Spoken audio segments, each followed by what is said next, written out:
Bon retour parmi nous.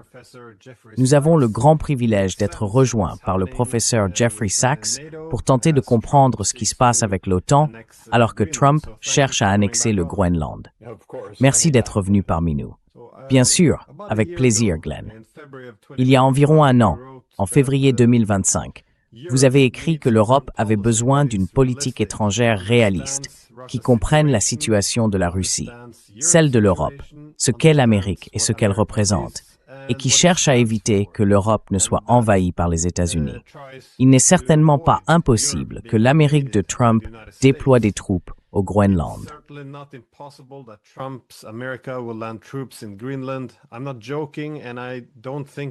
Je ne plaisante pas, et je ne pense pas que Trump plaisante non plus. Il y a un an, les Européens étaient un peu condescendants à l'égard de ces idées. Ce n'est plus vraiment le cas aujourd'hui.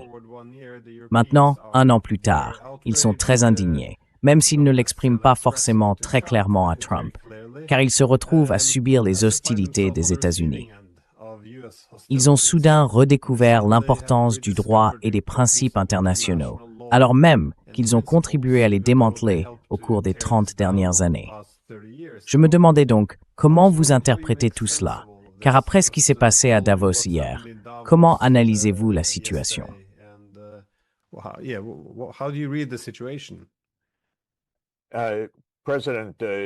En 1961, dans son discours inaugural, le président Kennedy a déclaré que celui qui chevauche le dos d'un tigre finit souvent à l'intérieur du tigre.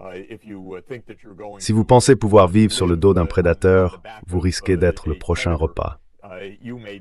Je pense que les Européens l'ont oublié avec le temps, en l'espace de 30 ans.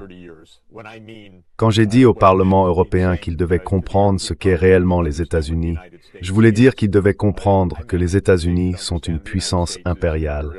Ils agissent avec audace et brutalité. Et pendant environ 20 ans, presque aucun dirigeant européen n'a prononcé un mot contre ce comportement prédateur des États-Unis.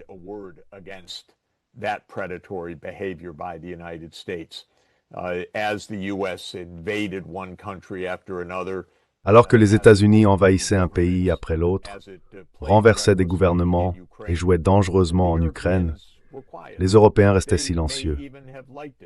Ils ont peut-être même apprécié cela. Tandis que les États-Unis étaient complices des guerres désastreuses d'Israël à travers l'Afrique et le Moyen-Orient, qu'ils entraient en guerre en Irak et en Libye, et confiaient à la CIA la mission de renverser le gouvernement syrien, ils ont également joué un rôle très profond et destructeur dans le renversement du président ukrainien Viktor Yanukovych en février 2014. Les dirigeants européens sont simplement restés muets. Lorsque les États-Unis ont bombardé l'Iran en juin dernier, les dirigeants européens ont déclaré « Oh l'Iran, vous devriez faire preuve de retenue ».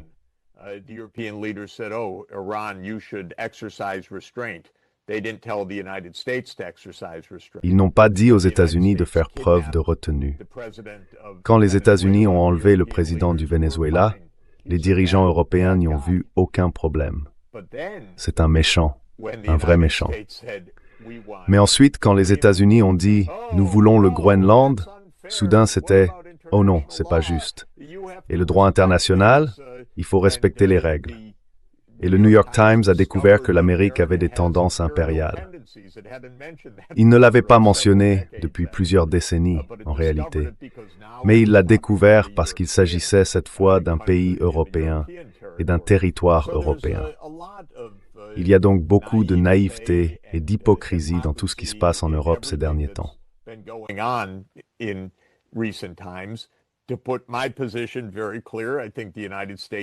Pour être très clair sur ma position, je pense que les États-Unis sont brutaux, impérialistes et imprudents, et qu'ils ont laissé une grande partie du monde dans la misère. L'Europe a été, pour l'essentiel, docile ou complice dans une grande partie de cela, en dehors de l'Europe. Donc je comprends les Européens, bien sûr que je les comprends, à propos du Groenland. C'est simplement une prise de pouvoir grotesque de la part de Trump. Mais j'aurais souhaité que les Européens aient fait preuve ces dernières années d'un peu d'autorité, de lucidité, de prudence et de réelle capacité pour dire aux États-Unis « Ne vous comportez pas ainsi ». De plus, d'un point de vue très réaliste, si je puis dire, les Européens ont été absurdes dans leur russophobie. Ce n'était pas du réalisme, c'était de l'autodestruction.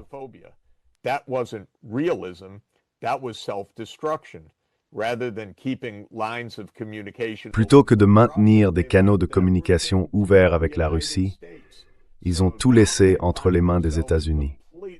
Aujourd'hui, ils se retrouvent complètement coincés, car ils n'ont aucune diplomatie avec la Russie. En réalité, ils n'ont pratiquement pas de diplomatie avec les États-Unis non plus. En fait, ils n'ont plus de diplomatie du tout. C'est la réalité de l'Europe en ce moment. Mais ils ne peuvent s'en prendre qu'à eux-mêmes. Je n'aime pas le dire, mais je dois leur dire, je vous l'avais bien dit, car cela fait des années que je répète cela aux dirigeants européens. Toi aussi d'ailleurs. Reprenez-vous. Ayez une politique diplomatique. Comprenez ce que sont réellement les États-Unis. Ne soyez pas si hypocrites. Cela finira par vous retomber dessus. Voilà toutes les vérités fondamentales de ces derniers jours.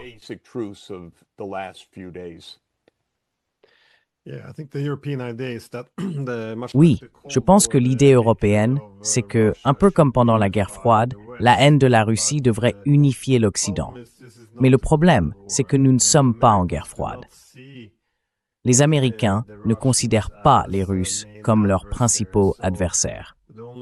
Donc, en poussant cette russophobie insensée, les Européens se rendent plus dépendants des États-Unis, tandis que les États-Unis ont de moins en moins d'intérêt à partager cet équilibre commun. Ils se rendent donc eux-mêmes subordonnés. J'essaie de faire valoir ce point ici, mais on me dit que c'est de la propagande russe.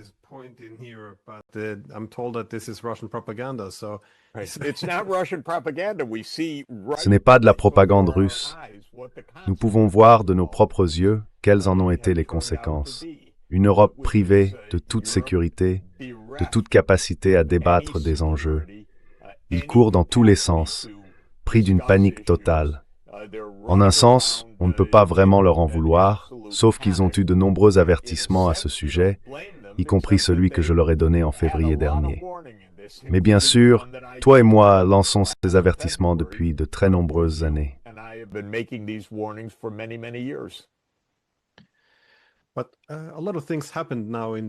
Beaucoup de choses se sont passées à Davos.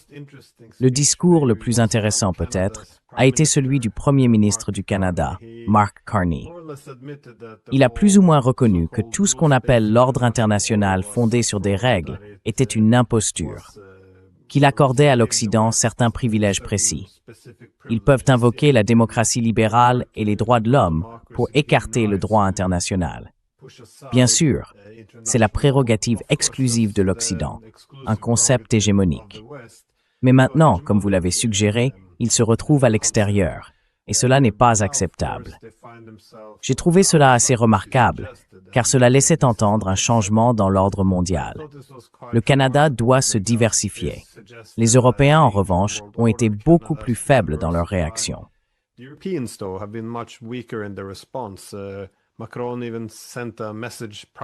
Macron a même envoyé un message privé à Trump, qui a été partagé, dans lequel il disait, en essayant plus ou moins de se rapprocher, « Oh, nous sommes d'accord avec tout ce que vous faites contre la Syrie et l'Iran. Travaillons ensemble là-dessus.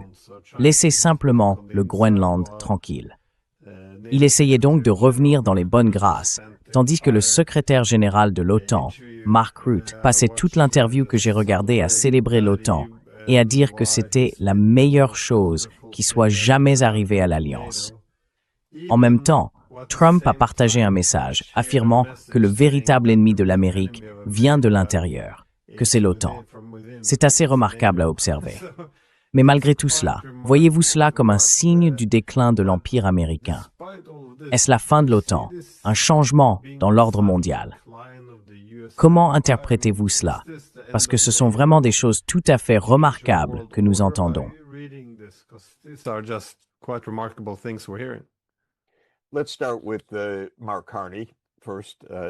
Commençons par Mark Carney. D'abord, je veux dire à quel point je suis fier, car il a été étudiant dans mon département dans les années 1980. Nous savions déjà qu'il était exceptionnel. Et il montre aujourd'hui qu'il est peut-être soudainement l'homme d'État le plus important du monde occidental, le seul à parler avec franchise et honnêteté. Maintenant, son discours à Davos, qui était magistral, a suivi son voyage en Chine, qui était peut-être encore plus remarquable, car voici le Premier ministre du Canada se rendant à Pékin et forgeant ce qu'il appelle un lien stratégique avec la Chine.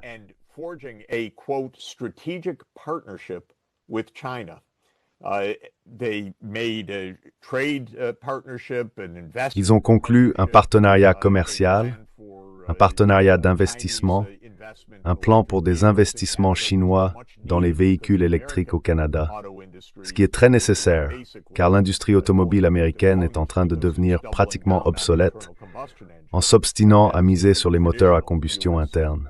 C'est l'industrie traditionnelle des États-Unis. Et le Canada se diversifie, tant sur le plan économique que géopolitique. C'était une décision audacieuse, car le Canada partage bien sûr une longue frontière avec les États-Unis, et Trump, tous les quelques jours, déclare en substance que le Canada lui appartient aussi. Mais le Premier ministre Carney s'est exprimé très clairement et n'a pas eu peur de forger de nouvelles relations de politique étrangère très importantes avec la Chine. Et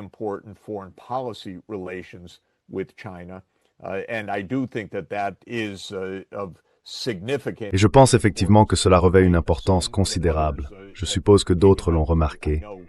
Je sais que certains gouvernements sont ébahis et stupéfaits par ce qui se passe et qu'ils y prêtent effectivement attention. Tout cela signifie bien sûr avant tout beaucoup d'instabilité à venir. Maintenant, Trump a reculé à Davos par rapport à sa menace de la veille de prendre le Groenland par la force, et ainsi de suite. Il est également revenu sur sa menace de tarifs douaniers. C'est une question intéressante de savoir pourquoi.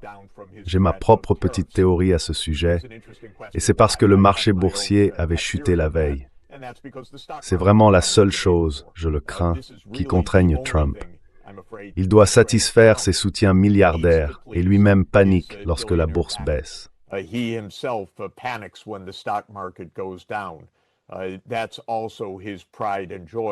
C'est aussi sa fierté et sa joie. Le marché boursier a réagi négativement à toutes les conséquences potentielles du conflit entre les États-Unis et la Chine. Trump a donc reculé, non pas à cause de ce que les Européens ont fait, mais parce que le marché boursier s'est effondré. Et probablement que le secrétaire au Trésor, Glenn Deason, a expliqué à Trump qu'il devrait peut-être calmer le jeu pour faire remonter la bourse. Peut-être qu'ils ont même anticipé le marché et gagné de l'argent sur ces transactions, car c'est à peu près la norme pour le gouvernement le plus corrompu que les États-Unis aient jamais connu. Mais l'essentiel, c'est que Trump a un peu reculé, même si certains Européens ont peut-être aussi fait des concessions.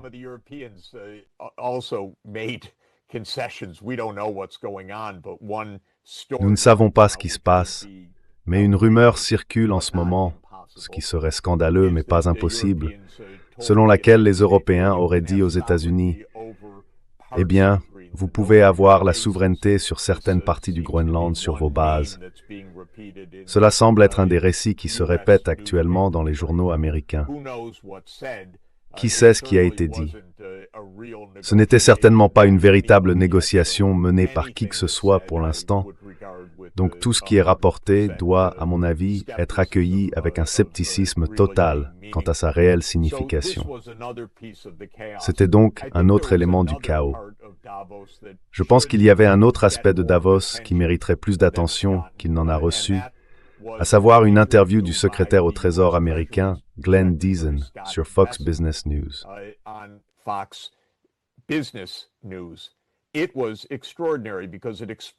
C'était extraordinaire, car ça expliquait autre chose dont toi et moi avons déjà parlé, et sur laquelle j'ai publié des messages, à savoir ce qui se passe en Iran. Parce que Scott Bessent a vendu la mèche. Il a dit qu'il s'agissait d'une opération de changement de régime. L'idée est que les États-Unis écrasent l'économie iranienne. Si toi ou moi avions dit cela il y a 2 ou 3 jours, oh non, on nous aurait traités d'apologistes de l'Iran, accusés d'essayer de justifier le régime iranien malgré toute sa corruption, et ainsi de suite. Mais laisse-moi simplement lire un petit passage de ce qu'a dit Bessant. L'intervieweuse Maria Bartiromo lui a demandé « Que voulez-vous dire à propos des sanctions ?» Un sujet sur lequel vous travaillez, bien sûr. Que prévoyez-vous à ce sujet en ce qui concerne l'Iran et les répercussions là-bas?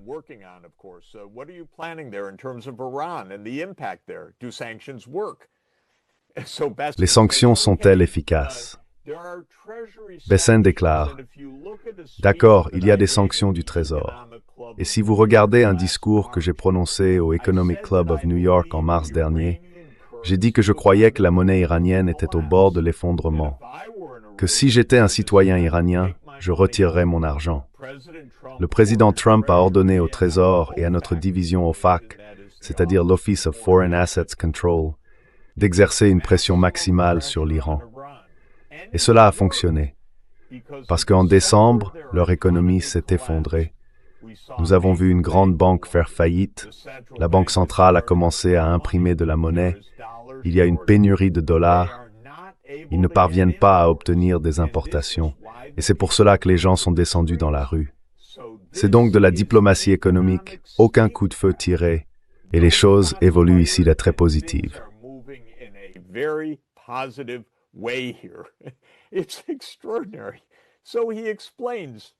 C'est extraordinaire. Il explique donc que oui, il s'agit d'une stratégie économique visant à écraser l'économie iranienne. C'est une guerre par des moyens économiques totalement contraires au droit international, contraires à la Charte des Nations Unies. Les sanctions sont illégales. Et quand Scott Bessent dit que les choses évoluent de manière très positive à cause de l'effondrement économique, on voit à quel point ces gens sont complètement déformés. C'est vraiment un empire du mal, je dois le dire, car leur idée, c'est la destruction des autres. D'ordinaire, les secrétaires au Trésor n'expliquent pas ces choses avec autant de fierté, mais Bessant l'a exposé clairement. Je pense que cela m'a aussi aidé à bien comprendre pourquoi Bessant occupe ce poste. C'était le type de fonds spéculatif qui, avec Soros, avait attaqué la livre sterling.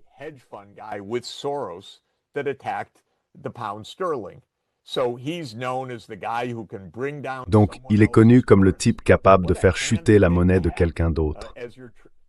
Pratique, n'est-ce pas, d'avoir un tel homme comme secrétaire au Trésor. Ce n'est pas un expert en politique économique, en affaires budgétaires, ni en situation du peuple américain. Rien de tout cela. Mais il sait faire tomber une monnaie. Et c'était son travail en Iran, et il s'en vante. Donc il y a beaucoup de changements de régime. Aujourd'hui, dans le Wall Street Journal, le titre annonce que le gouvernement cubain doit tomber avant la fin de l'année. Voilà donc une autre opération de changement de régime en cours. D'ailleurs, les Européens à propos de l'Iran, comme vous avez cité Macron, n'ont pas dit un mot. Ils n'ont pas dit un mot quand les États-Unis cherchaient à écraser le régime.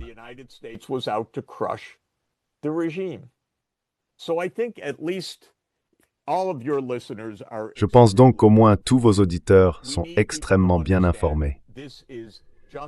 Nous avons besoin que les gens comprennent qu'il ne s'agit que d'un discours de voyou, un comportement de gangster de la part des États-Unis. Cela dure depuis longtemps. Le fait que ça se soit retourné contre les Européens, ça a été une surprise.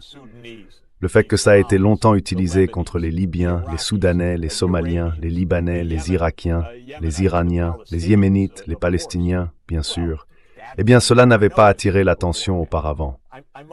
Je dois d'ailleurs ajouter, même si je souhaite le bien du Danemark, que lorsque les États-Unis et Israël ont bombardé l'Iran en juin dernier, il y a bien sûr eu une réunion du Conseil de sécurité de l'ONU et j'y ai assisté.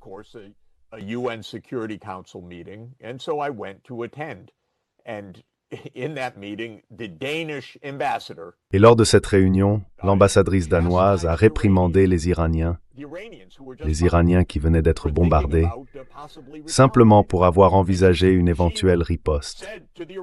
Elle leur a dit « Vous devez faire preuve de retenue », sans même mentionner que l'Iran venait d'être bombardé. Elle n'en a même pas parlé. Alors je suis allé la voir après et je lui ai dit Madame l'ambassadrice, peut-être auriez-vous aussi dû dire qu'Israël venait de bombarder l'Iran. Elle s'est retournée et est partie. Maintenant, ils sont contrariés, mais c'est ce qu'ils défendaient jusqu'à présent. Ils défendaient l'illégalité et la dissimulaient. Et maintenant, cela se retourne contre eux. Ce n'est pas que cela me réjouisse. Je trouve toute cette situation absolument méprisable.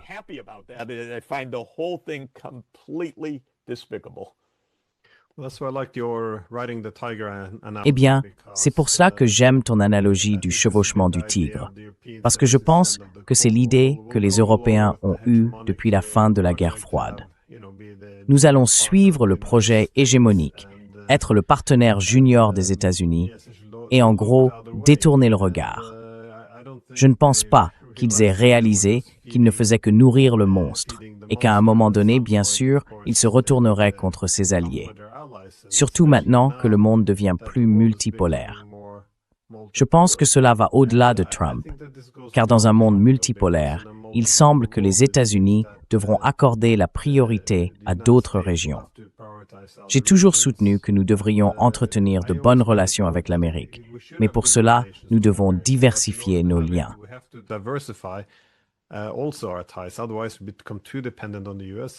Sinon, nous deviendrions trop dépendants des États-Unis, et ceux-ci se retrouveraient alors en position d'en tirer profit et de créer une relation extractive, presque coloniale. Mais l'Union européenne semble aller exactement dans la direction opposée. C'est pourquoi je me demandais, qu'est-ce que cela signifie pour l'Occident politique? Car l'Occident politique, uni contre l'Union soviétique, ou poursuivant une hégémonie collective dans l'ordre d'après-guerre froide, comme l'a suggéré Carney, ne fonctionne plus. Mais je me trompe peut-être, car les Européens semblent disposés à jouer ce rôle et n'ont aucune imagination politique pour être autre chose que subordonnés à l'Empire américain, même lorsque les États-Unis les malmènent. Et c'est là la partie la plus étonnante, que des gens comme Root continuent de dire à Trump à quel point il est formidable et extraordinaire, alors même qu'il menace les pays européens. C'est tout à fait extraordinaire.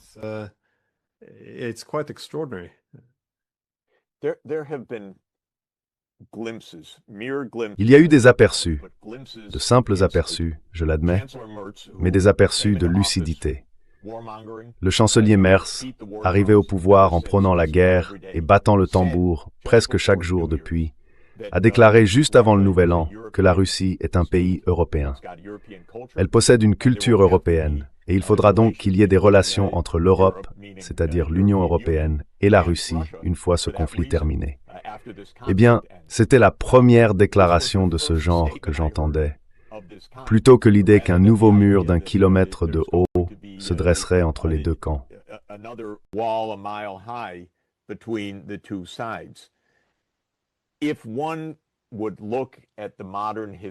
Si l'on considérait l'histoire moderne de manière objective, sans point de vue partisan, ni américain, ni européen, ni russe, ni chinois, on constaterait que toutes les parties pourraient en réalité s'entendre si elles cessaient simplement de se livrer à des discours bellicistes les unes contre les autres. La grande erreur de l'Europe, c'est cette russophobie, cette idée que la Russie est intrinsèquement et fondamentalement mauvaise, et donc l'adversaire inévitable de l'Europe. Ce n'est pas vrai. Cela ne l'a jamais été. Se demander qui, de l'Allemagne ou de la...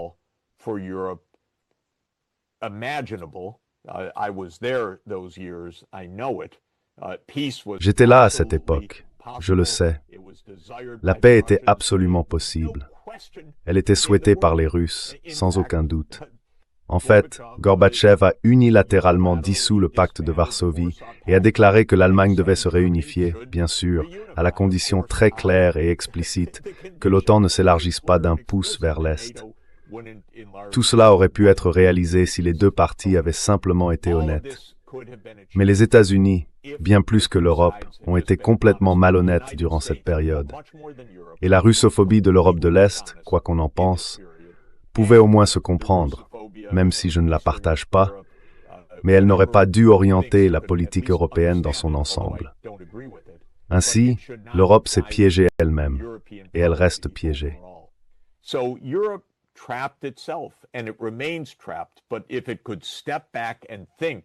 Mais s'il pouvait prendre du recul et réfléchir, ce qui, il faut bien l'admettre, est très difficile pour ces politiciens, il verrait qu'il est encore possible aujourd'hui d'avoir la paix avec la Russie.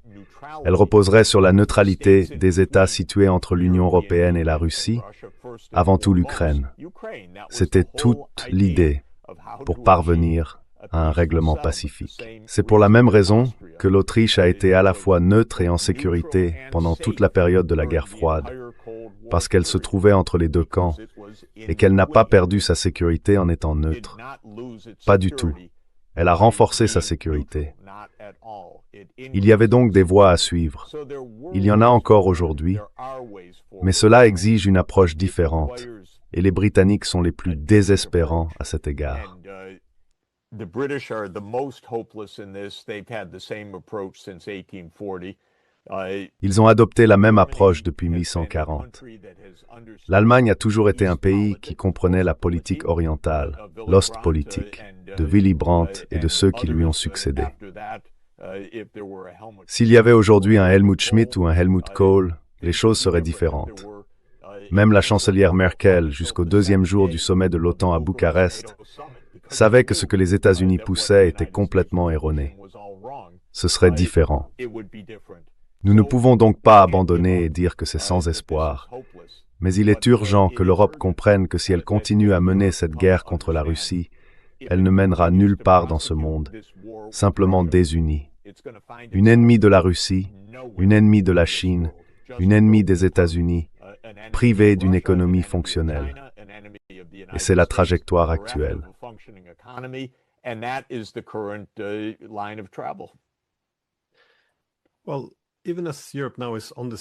Eh bien, même si l'Europe est désormais engagée sur cette voie, comme vous le suggérez, et je suis tout à fait d'accord avec vous, je reste très sceptique quant à notre capacité à faire quoi que ce soit à ce sujet. Car pour le moment, la discussion en Europe est la suivante. Pouvons-nous seulement parler à la Russie? C'est là où nous en sommes, alors même que nous perdons la guerre. Et les Britanniques et les États baltes, bien sûr, disent non. Nous ne pouvons pas parler à la Russie. Ce n'est tout simplement pas acceptable. Et même si nous pouvions résoudre cela, il nous faudrait ensuite passer à l'étape suivante. Qui devrait nous représenter lors des discussions avec la Russie?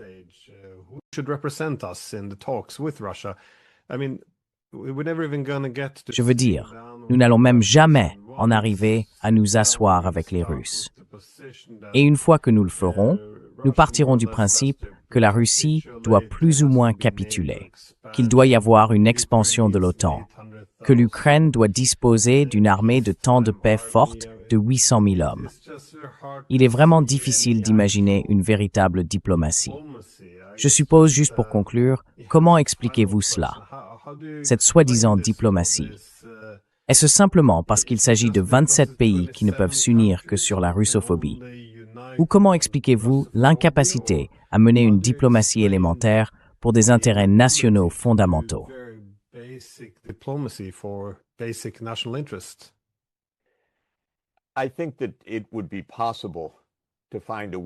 Je pense qu'il serait possible de trouver une voie à suivre, pas avec les 27 d'accord soudainement, mais si l'Allemagne, et idéalement l'Allemagne, la France et l'Italie, pouvaient faire preuve d'un peu de rationalité. Et laissez-moi expliquer pourquoi. L'Allemagne porte la plus grande responsabilité et a les enjeux les plus élevés. Cette guerre en Ukraine est survenue autant à cause de la duplicité allemande que de la duplicité américaine. C'est l'Allemagne, après tout, qui a conclu l'accord, pas d'élargissement de l'OTAN en échange de la réunification allemande. Et l'Allemagne a violé cet accord. En réalité, dès le début des années 90, ce n'était pas seulement les États-Unis qui réclamaient l'élargissement de l'OTAN, c'était aussi l'Allemagne. Donc l'Allemagne a triché, c'est le premier point. Deuxièmement, l'Allemagne a de nouveau triché, en fait plusieurs fois, à partir de 2014 et 2015, car en 2014, l'Allemagne a contribué à garantir un accord avec Yanukovych. Germany helped to secure a deal with Yanukovych. You will stay in power, and Vous resterez au pouvoir et nous aurons un gouvernement d'unité nationale ainsi que des élections anticipées en Ukraine d'ici la fin de 2014. Les États-Unis ont rompu cet accord en soutenant le coup d'État violent qui a eu lieu le lendemain de la conclusion de l'accord européen avec Yanukovych. L'Allemagne s'y est ensuite rapidement ralliée, au lieu de dire « Non, nous avions en fait un accord. Yanukovych est toujours le président et c'est ainsi que nous allons procéder. » L'Allemagne a donc encore laissé passer sa chance. Puis en 2015, lorsque l'accord de Minsk II a été signé, l'Allemagne était censée en être le garant. Et comme je l'ai souvent dit, Minsk II était en réalité calqué sur le cas du Tyrol du Sud en Italie, une région ethniquement allemande du nord de l'Italie qui bénéficie d'une autonomie.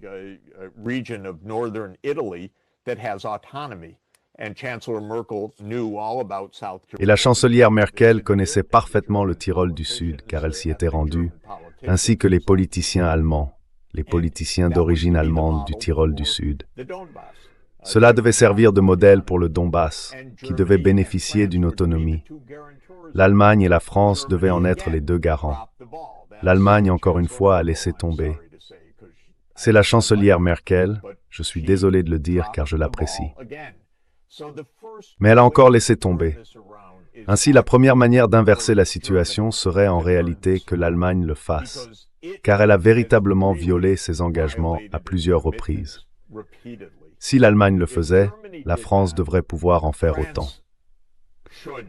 J'ai eu une conversation avec Macron en 2023, je suis presque sûr que c'était cette année-là, lors d'une conférence qu'il organisait, où il a dit « Oui, l'élargissement de l'OTAN, je suis d'accord avec vous, Monsieur Sachs, c'est la provocation. »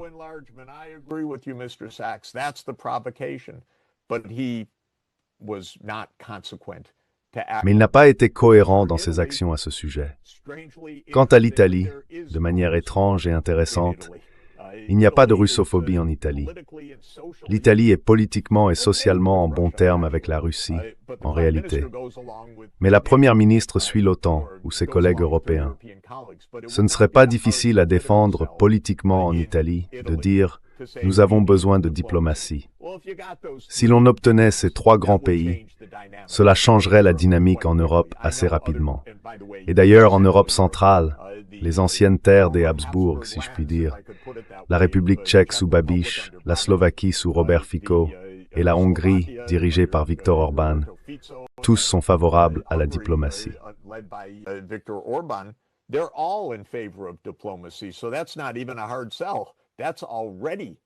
Ce n'est même pas difficile à vendre. C'est déjà le cas. Vous auriez l'Europe centrale, vous auriez l'Allemagne, vous auriez la France, vous auriez l'Italie, vous auriez l'Espagne sous Pedro Sánchez. Ce n'est pas impossible. Mais malheureusement, Merz a été catastrophique dès le premier jour. Un chancelier allemand ne devrait jamais entrer en fonction en battant les tambours de la guerre sans même tenter la voie diplomatique. Et j'ai bien peur que ce soit exactement ce que Merz a fait. Son prédécesseur, Olaf Scholz, était incroyable. C'est l'homme qui se tenait à côté de Joe Biden lorsque Biden expliquait que les États-Unis allaient détruire le gazoduc Nord Stream 2. Et il est resté muet à ce sujet.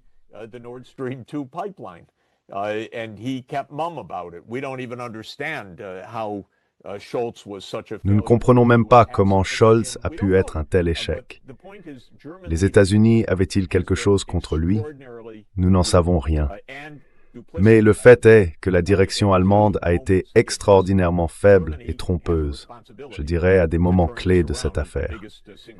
L'Allemagne a la responsabilité de redresser la situation en tant que plus grand pays et bien sûr principale puissance industrielle, quoique déclinante, d'Europe à l'heure actuelle. C'est ce que j'aimerais voir se produire. Je n'abandonne pas cette idée, car il est trop important de ne pas laisser l'Europe continuer à sombrer et à se désagréger, ou à apaiser Trump encore et encore de la manière la plus pathétique. Ruth, je n'en parlerai même pas. C'est inimaginable.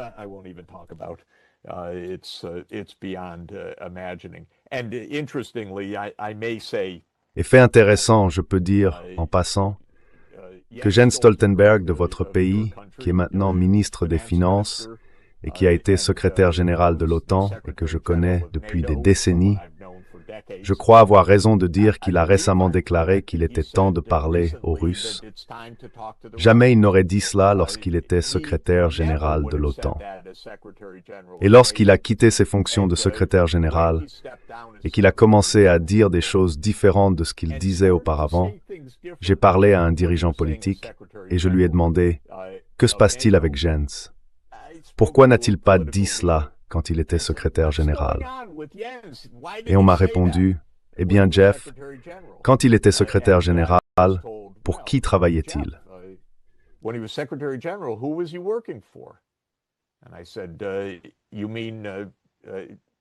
Et j'ai dit « Vous voulez dire les États-Unis ?» Il a répondu « Oui ». Donc il ne voulait pas dire autre chose. Maintenant, Mark Rutte est pathétique. Il n'est pas nécessaire d'appeler notre président roi fou, papa, devant un secrétaire général. C'est un peu ridicule. C'était comme une invitation à envahir le Groenland, je dois dire. À quel point Rutte est pathétique. Mais le fait est que beaucoup de dirigeants en Europe le savent. Ils sont simplement trop lâches ou trop habitués à des décennies de mensonges pour pouvoir parler en ce moment. Alors je n'abandonne pas, parce que je pense qu'il existe une solution pour l'Europe, et tant qu'il y a une solution, peut-être que quelqu'un la trouvera.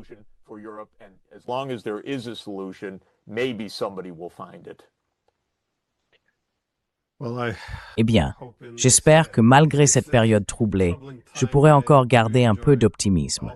Merci beaucoup d'avoir pris le temps. Bien sûr. Ravi d'être avec vous, on se reparle bientôt.